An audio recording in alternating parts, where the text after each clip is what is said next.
আসসালামু আলাইকুম। এই গাছটা হচ্ছে সিডাম বা স্টোন ক্রপ। সহজেই বংশবিস্তারকারী এক ধরনের সাকুলেন্ট। এটার পাতা রসালো। বাংলাদেশের আবহাওয়ায় এটা খুব ভালো মানিয়ে নেয়।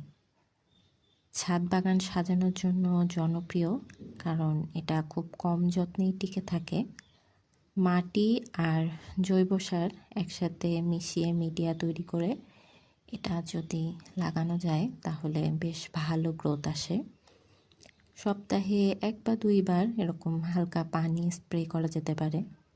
এর বেশি যত্নের আসলে এটার প্রয়োজন হয় না। হালকা সূর্যের আলো সিডাম পছন্দ করে, তবে কড়া রোদে এটা নষ্ট হয়ে যায়। সিডামের গ্রোথ বেশ ভালো।